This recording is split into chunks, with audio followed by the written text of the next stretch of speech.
2001 থেকে 2005 পর্যন্ত শুধু আমরা দেখেছি খাম্বা কেস। কি কেস? খাম্বা মনে আছে তো? কারেন্টের খাম্বা কেস, ট্রান্সফার কেস, হাওয়া ভবন, কত ভবন আমরা দেখেছি। এখন আমরা কি শুনতেছি? বিএনপির কি গুণ?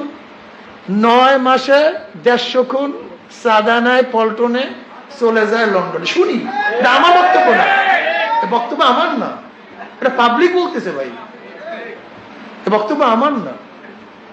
আচ্ছা ভাই বলেন তো, আপনার নেতা এত ভালো, তাই মিলিটারির ওই সময় মাথা ভেঙে দিয়েছিল কেন আপনার নেতা? আপনি বলুন, আমার বক্তব্য না কিন্তু।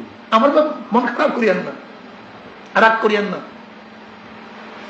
যদি এতই ভালো ফেরেস্তা হয়, তার দিনে মাজা ভাঙছিল কেন?